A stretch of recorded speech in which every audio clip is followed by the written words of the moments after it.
দর্শক, অনেক গুরুত্বপূর্ণ খবর আছে। বাবালবান্দে প্রণালী এবং লোহিত সাগরে জাহাজ চলাচল নিরাপদ করতে এবং স্বাধীনভাবে যাতে জাহাজ চলাচল করতে পারে এই লক্ষ্য ঘোষণা করে সৌদি আরব 14 সদস্যের একটি জোট ঘোষণা করেছে। এই জোটে বাংলাদেশও থাকবে বলে খবর পাওয়া গেছে। এদিকে গত রাতেও ইরানের পক্ষ থেকে মার্কিন ঘাঁটি লক্ষ্য করে ড্রোন হামলা চালানো হয়েছে। ইরানের জাতীয় সংসদের স্পিকার বাকের কলিবফ তিনি বলেছেন, কেশম দ্বীপে আমেরিকা যে বর্বর হামলা চালিয়েছে তার জন্য তাদেরকে মূল্য দিতে হবে। এদিকে ইরানের খাতামুল আম্বিয়া হেডকোয়ার্টার্সের প্রধান মেজর জেনারেল আলী আবদুল্লাহি তিনি বলেছেন, মধ্যপ্রাচ্যে মার্কিন সেনাদের জন্য তাদের সমরস্ত্র যেমন জরুরি, তেমনি তাদের সাথে কফিনও থাকতে হবে। কফিন এখন তাদের অবিচ্ছেদ্য অংশ হয়ে গেছে। একথার মানে কি? খুবই গুরুত্বপূর্ণ কথা। আরও একটি বিপজ্জনক খবর আছে, সেটি হচ্ছে ইরানের সর্বোচ্চ নেতাকে আমেরিকা এবং ইসরায়েল খুঁজছে। ইরানের সর্বোচ্চ নেতাকে আমেরিকা এবং ইসরায়েল যখন খোঁজে তার মানে কি আমরা সবাই বুঝতে পারি। এ নিয়ে আলোচনা করব। পাশাপাশি আলোচনা থাকবে মিশরের একটি সমুদ্র বন্দরে একটি এলএনজি জাহাজে ড্রোন হামলা হয়েছে। সেখান থেকে আমেরিকার একটি যুদ্ধ জাহাজও মারাত্মকভাবে ক্ষতিগ্রস্ত হয়েছে। এই ব্যাপারে আকারে ইঙ্গিতে ইরানকে দায়ী করা হচ্ছিল, কিন্তু ইরানের পররাষ্ট্রমন্ত্রী সাইদ আব্বাস আরাকচি ভিন্ন কথা বলেছেন। কি বলেছেন এবং কেন বলেছেন, এই সমস্ত নিয়ে এখন আমি বিস্তারিত আলোচনা করার চেষ্টা করব। আশা করি প্রত্যেকটি পয়েন্টের আলোচনা আপনাদের ভালো লাগবে। যদি আলোচনা ভালো লাগে তাহলে লাইক, কমেন্ট, শেয়ার করবেন এবং চ্যানেলটি সাবস্ক্রাইব করে সাথেই থাকবেন প্লিজ। দর্শক, চলুন বিস্তারিত আলোচনায় চলে যাই। প্রথমে যে আলোচনা করেছি সেটি হচ্ছে একটা জোট হতে যাচ্ছে সৌদির নেতৃত্বে, যে বাংলাদেশ সহ বিশ্বের 14টি দেশ সেই জোটে যোগ দেবে বা তার প্রতি সমর্থন জানিয়েছে বলে খবর বেরিয়েছে। এই জোটের লক্ষ্য হবে বাবালমান্দে প্রণালী এবং লোহিত সাগরে সৌদি জাহাজ বা সৌদির বন্দরের দিকে যে সমস্ত জাহাজ যাবে তাদের উপরে যে নিষেধাজ্ঞা আরোপ করেছে ইয়েমেনের হুতি সমর্থিত সামরিক বাহিনী বা সরকার, সেই নিষেধাজ্ঞা নাকচ করে দেওয়া, বানচাল করে দেওয়া। এবং ইয়েমেনের পক্ষ থেকে, অর্থাৎ ইয়েমেনের হুতি সরকারের পক্ষ থেকে সৌদি বন্দরের উপরে যে নিষেধাজ্ঞা আরোপ করা হয়েছে, অবরোধ আরোপ করা হয়েছে, সেই অবরোধ ভেঙে দেওয়ার চেষ্টা করা হবে। এই জন্য সৌদি আরব ইয়েমেনের সাথে সম্ভবত একা পারছে না পারার কারণে জোট গঠনের ঘোষণা দিয়েছে। এবং এই লক্ষ্যে গতকাল সৌদি আরবে মোট 43টি দেশের অংশগ্রহণে একটি সম্মেলন অনুষ্ঠিত হয়েছে। সেই সম্মেলন থেকে যে সমস্ত দেশ সৌদি আরবের এই জোটের প্রতি সমর্থন দিয়েছে তারা হলো কুয়েত, বাহরাইন, কাতার, বাংলাদেশ, পাকিস্তান, তুরস্ক, সুদান, সোমালিয়া, জিবুতি, জর্ডান, মিশর, ইয়েমেনের যে সৌদি সমর্থিত অংশ তারা, এবং কমোরস নামে আরেকটি দেশ। আল জাজিরা খবর দিয়েছে কমোরস আছে, কিন্তু কোনো কোনো জায়গায় পাওয়া যাচ্ছে কমোরস না, নাইজেরিয়া আছে। জানি না এই দুই দেশের কোনটা। 43টি দেশ অংশগ্রহণ করেছিল সম্মেলন, তাতে এই 14টি দেশ সমর্থন দিয়েছে। আর সৌদি আরব এই জোটের নেতৃত্বে থাকবে, জোটের হেডকোয়ার্টার থাকবে সৌদি আরবে। লক্ষণীয় বিষয় হচ্ছে মধ্যপ্রাচ্যের যে সমস্ত দেশ রয়েছে তার ভিতরে গুরুত্বপূর্ণ কয়েকটি দেশ এই জোটে নেই, যেমন ইরাক, ওমান এবং সংযুক্ত আরব আমিরাত। আর এই যে জোট করা হয়েছে, এই জোট যদি স্বাভাবিক উপায়ে এই অবরোধ বা নৌ চলাচলের স্বাধীনতা নিশ্চিত করার চেষ্টা করে তাহলে সেটা হচ্ছে একদিক। কিন্তু বাস্তব কথা হচ্ছে যে একেবারে স্বাভাবিকভাবে বেসামরিক উপায়ে কিভাবে এই হুতি সমর্থিত সরকারের অবরোধ তারা ভাঙবে। তাহলে এখানে সামরিক হস্তক্ষেপ বা সামরিক সংঘাতের একটা প্রশ্ন কিন্তু থেকে যাচ্ছে, এটা অনিবার্য হয়ে উঠবে। সেই জায়গায় এই যে মুসলিম এই সমস্ত দেশ সৌদি আরবকে সমর্থন দিয়ে একটা যুদ্ধের প্রেক্ষাপট তৈরি করতে যাচ্ছে বা হচ্ছে, এটা কতটা ভালো হবে, কতটা মুসলিম বিশ্বের স্বার্থ রক্ষা করবে সেটা কিন্তু ভেবে দেখার ব্যাপার। এখানে কিন্তু প্রত্যেকটা মুসলিম দেশ, তা মুসলিম দেশ যদি সৌদি আরবের ডাকে সাড়া দেয়, এবং আমেরিকাও আছে শুনতে পাচ্ছি, তো মুসলিম দেশগুলো যদি সৌদি আরবের ডাকে সাড়া দেয় তাহলে আমার প্রশ্ন হচ্ছে এই মুসলিম দেশগুলো কেন সম্মিলিতভাবে সৌদি আরবকে এই কথা বলছে না যে ইয়েমেন তো আপনাদের একেবারে প্রতিবেশী দেশ এবং একটা দরিদ্র দেশ, তারাও মুসলিম দেশ, তার সাথে যে সমস্যা সেই সমস্যাটা কূটনৈতিক উপায়ে আলাপ আলোচনার মাধ্যমে সংলাপের মাধ্যমে সমাধান করি, আসুন আমরা সবাই এ ব্যাপারে হেল্প করি, আমরা সবাই মিলে এতে মধ্যস্থতা করি। এটা কিন্তু অনেকে বলতে পারতো, বিশেষ করে তুরস্ক, পাকিস্তান, অনেক দেশ, কিন্তু তা না করে এখন নতুন করে কেন এরকম জোটবদ্ধ হচ্ছে আমি বুঝতে পারি না। সৌদি আরব নিজেই তো বিশ্বের সবচেয়ে বেশি অস্ত্র আমদানি করা বা অস্ত্র কেনা দেশ। আমেরিকা, ইউরোপের প্রচুর পরিমাণে অস্ত্র সৌদি আরব কেনে। আমেরিকার অস্ত্র শিল্প তো টিকেই আছে সৌদি আরবে, কাতার এবং সংযুক্ত আরব আমিরাতের টাকার উপরে, কুয়েতের টাকার উপরে। সেই সৌদি আরব ইয়েমেনের চেয়ে অনেক বেশি শক্তিশালী অনেক দিক দিয়ে, তার সাথে আবার 15-16টা দেশ, 14-15টা দেশ লাগছে জোট করতে ইয়েমেনের বিরুদ্ধে লড়াই করার জন্য। এটা কেমন কথা, কেমন মুসলিম ভ্রাতৃত্ব এবং কেমন প্রতিবেশী সুলভ আচরণ। সৌদি আরব হচ্ছে পবিত্র মক্কা মদিনা শরীফের খাদেম, মুসলিম বিশ্বের নেতা, তাদেরকে আমরা অনুকরণ করব। সেই জায়গায় একটা প্রতিবেশী দেশ এবং দুর্বল দেশ, অভাবী দেশ, গরিব দেশ, তাদের উপরে এইভাবে তাকে একেবারে আষ্টে পৃষ্ঠে বেঁধে ফেলে তাকে শেষ করে দেওয়ার চেষ্টা, এটা কেমন কথা হচ্ছে? এই জায়গায় তো কূটনীতির প্রয়োজন। সমস্যা হয়েছে সেটা ঠিক আছে, সৌদি আরবের সাথে ইয়েমেনের একটা সংঘাত হয়েছে অনেকদিন ধরে, এখানে মুসলিম বিশ্বের দায়িত্ব ছিল তো তাদেরকে আলোচনা টেবিলে বসানো এবং একটা মধ্যস্থতা করা। তা না করে এখন কেন তুরস্ক বা পাকিস্তান বা আরও এরকম যে সমস্ত দেশ যথেষ্ট প্রভাবশালী, সামরিক দিক দিয়ে শক্তিধর দেশ, তারা কেন এই জোটে যুক্ত হয়ে আরেকটা যুদ্ধের প্রেক্ষাপট তৈরি করার ব্যবস্থা করছে? আমরা আজকের এই আলোচনার মধ্য দিয়ে বাংলাদেশ সহ মুসলিম বিশ্বে যে সমস্ত গুরুত্বপূর্ণ দেশ আছে, বিশেষ করে যারা এই জোটে যোগ দিতে যাচ্ছে বা যোগ দেওয়ার খবর বেরিয়েছে, তাদের প্রতি একান্ত অনুরোধ জানাবো, একান্ত আহ্বান জানাবো, এই যুদ্ধ কখনোই কোনো সমাধান আনবে না। দয়া করে আপনারা আলোচনার ব্যবস্থা করুন, কূটনৈতিক উদ্যোগ নিন এবং এই কাজে রাশিয়া আর চীনের সহযোগিতা নিয়ে যেতে পারে। তারা এখানে অনেক ভালো গুরুত্বপূর্ণ ভূমিকা পালন করতে পারে। একটা বিষয় খেয়াল করবেন, যখন 2015 সালে সৌদি আরব ইয়েমেনের সাথে যুদ্ধে জড়িয়ে গেল এবং তখনও জোট করে জড়িয়েছে, সৌদি আরব একা না, এটা কিন্তু আমেরিকার বৈশিষ্ট্য। কোনো দেশের বিরুদ্ধে যুদ্ধ করতে গেলে জোট পাকায় যুদ্ধ করতে দেয়। তো সেই জায়গায় পাকিস্তান কিন্তু সৌদি ডাকে সেই জোটে যুক্ত হয়নি এবং যুদ্ধ করেনি। পাকিস্তানের প্রধানমন্ত্রী ছিলেন তখন নওয়াজ শরীফ, এখনকার যে শাহবাজ শরীফ তার বড় ভাই। পাকিস্তান কিন্তু যথেষ্ট কৌশলে এবং শক্ত অবস্থানে থেকে সৌদি আরবের পক্ষে সেই সময় যুদ্ধে নামেনি, যদিও সৌদি আরবের সাথে পাকিস্তানের অনেক সামরিক চুক্তি আছে। আমি জানি না, এখনই বলা যাচ্ছে না যে কি হচ্ছে অ্যাকচুয়ালি, সৌদি আরব এই জোট নিয়ে যুদ্ধ শুরু করবে কিনা, কিন্তু জোট যে কারণে বা যে উদ্দেশ্যে গঠন করা হচ্ছে তাতে সংঘাত অনিবার্য হয়ে উঠবে মোটামুটি বলা যায়। এই জায়গায় বাংলাদেশের ভূমিকা কী হবে তাও জানি না।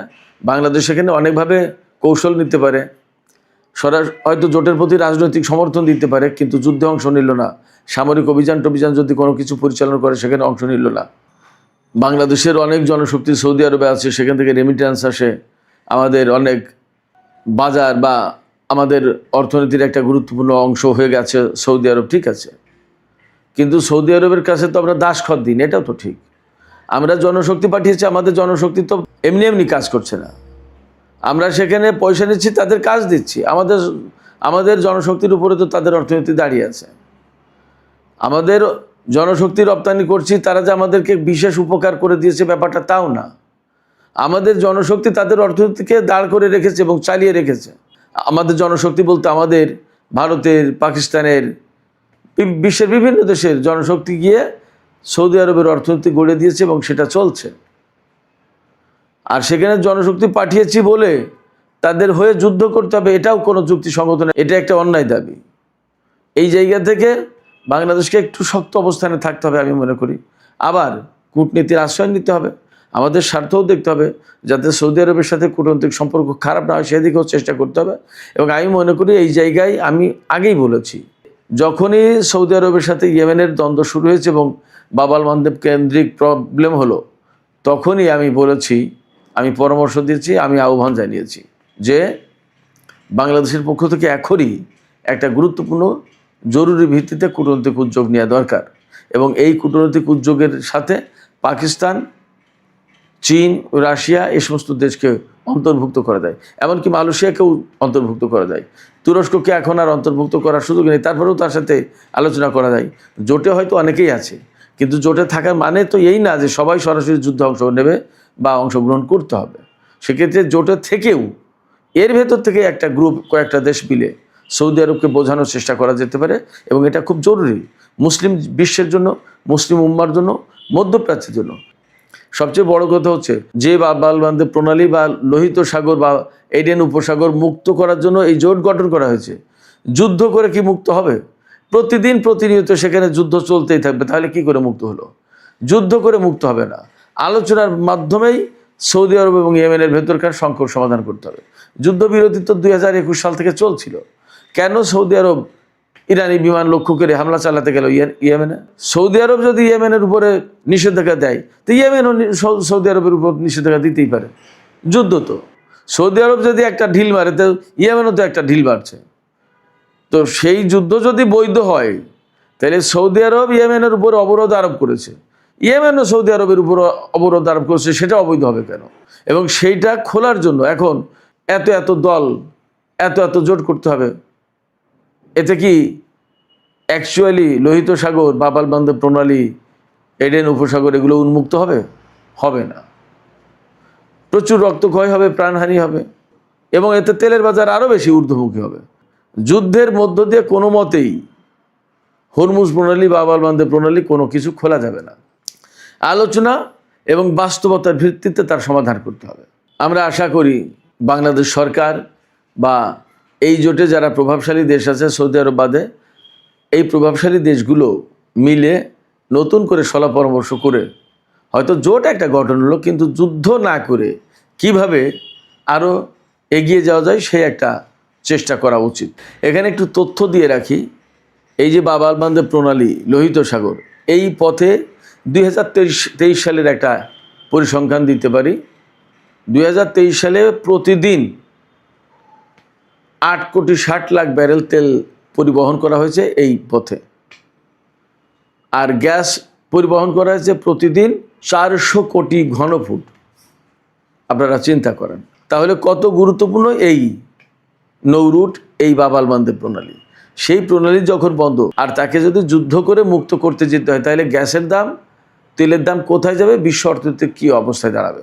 আর এই প্রণালী দিয়ে তো শুধু তেল এবং গ্যাস যায় না, ইলেকট্রনিক্স পণ্য, পোশাক সামগ্রী, তারপরে সার, আরও গুরুত্বপূর্ণ কত জিনিস যায়।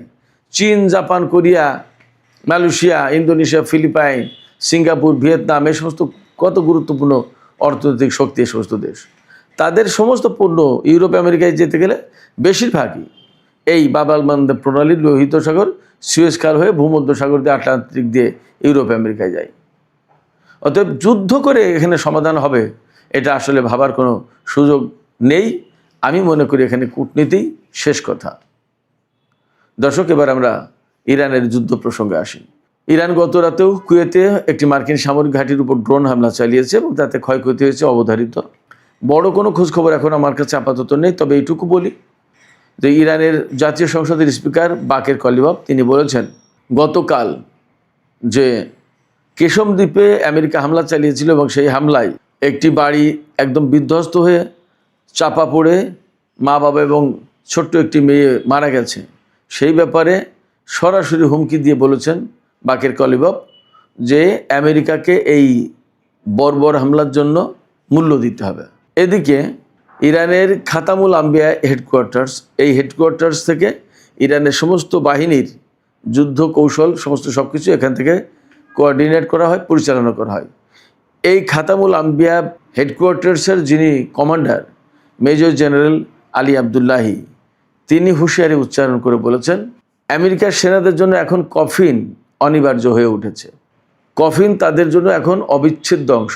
জেনারেল আবদুল্লাহি বলেছেন যে আমেরিকার সেনাদের জন্য যেমন সামরিক সরঞ্জাম মাস্ট, অপরিহার্য, তেমনি কফিনও অপরিহার্য। এর মানে হচ্ছে ইরান প্রচণ্ডভাবে হামলা চালাবে আমেরিকানদের উপরে এবং আমেরিকার সেনাদের টার্গেট করে এখন প্রতিনিয়ত হামলা চলবে।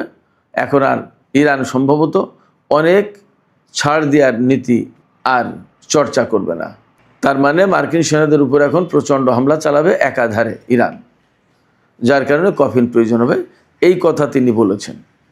এবার সে ইরানের পররাষ্ট্রমন্ত্রী সাইদ আব্বাস আরাকচি তিনি বলেছেন, মিশরের যে বন্দরে একটি এলএনজি বাহী জাহাজের উপর হামলা হয়েছে এবং তাতে বিস্ফোরণ ঘটে আমেরিকার একটি যুদ্ধ জাহাজও ধ্বংস হয়েছে, সেই ব্যাপারে আকারে ইঙ্গিতে বিভিন্ন পক্ষ থেকে, বিশেষ করে আমেরিকার পক্ষ থেকে ইরানকে দায়ী করা হচ্ছিল বা ইয়েমেনকে।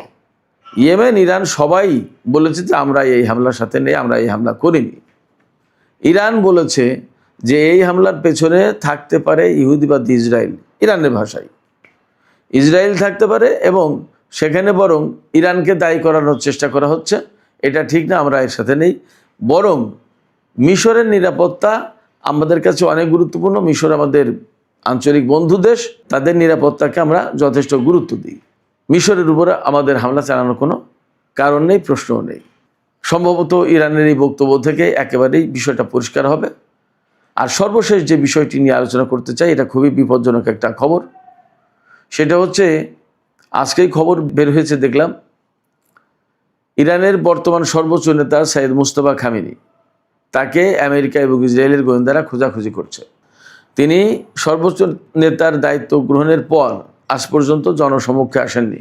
এই অবস্থায় তিনি কোথায় আছেন তার অবস্থান শনাক্ত করার চেষ্টা করছে আমেরিকা এবং ইসরায়েল। লক্ষ্যটা সহজ, আমেরিকা এবং ইসরায়েল যখন ইরানের সর্বোচ্চ নেতার অবস্থান শনাক্ত করার চেষ্টা করে, তার মানে হচ্ছে তাকে হয়তো হত্যা করার চেষ্টা করছে। কিন্তু একথাও ঠিক, ইরানের সাবেক সর্বোচ্চ নেতা সাইয়েদ আলী খামেনিকে হত্যা করে আমেরিকা কি তার লক্ষ্য অর্জন করতে পেরেছে? যদি নতুন নেতাকে হত্যা করে, আমেরিকা কি তার লক্ষ্য অর্জন করতে পারবে? পারবে না। বরং তাদের জন্য বিপদ আরও বাড়বে, মধ্যপ্রাচ্যের পরিস্থিতি আরও জটিল হবে এবং ইরান কি তখন ছেড়ে দেবে? ছেড়ে দেবে না।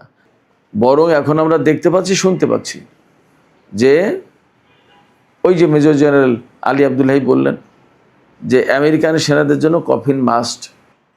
তাদের সাথে যেমন সামরিক সরঞ্জাম থাকে, তেমনি তাদের সাথে এখন কফিন থাকতে হবে। তার মানে ইরান আমেরিকান সেনাদের বিরুদ্ধে অনেক বেশি শক্ত অবস্থানে যাচ্ছে। সুপ্রিয় দর্শক, এখনকার আলোচনা এখানে শেষ করতে চাই। আলোচনা শেষের আগে আমি আপনাদের কাছে মতামত জানতে চাই। আশা করি আপনারা চিন্তাশীল মন্তব্য করবেন। সৌদি আরব এই যে জোট গঠন করলো, এই জোটের উচিত হবে কি ইয়েমেন বা হুতিদের বিরুদ্ধে যুদ্ধ করা বা বাব আল মানদেব প্রণালী এবং লোহিত সাগর উন্মুক্ত করার জন্য যুদ্ধে জড়িয়ে পড়া, নাকি তাদের উচিত হবে সম্মিলিতভাবে সৌদি এবং ইয়েমেনের মধ্যকার চলমান সংকট নিরসন করার জন্য কূটনৈতিক ভূমিকা নেওয়া, উদ্যোগ নেওয়া? আপনাদের মতামত জানিয়ে কমেন্টে লিখতে পারেন। আর ভিডিও ভালো লাগলে লাইক, কমেন্ট, শেয়ার করবেন এবং চ্যানেলটি সাবস্ক্রাইব করে সাথেই থাকবেন। দর্শক, এখনকার আলোচনা এখানে শেষ করতে চাই। আপনারা সবাই অনেক অনেক ভালো থাকুন। আল্লাহ হাফেজ।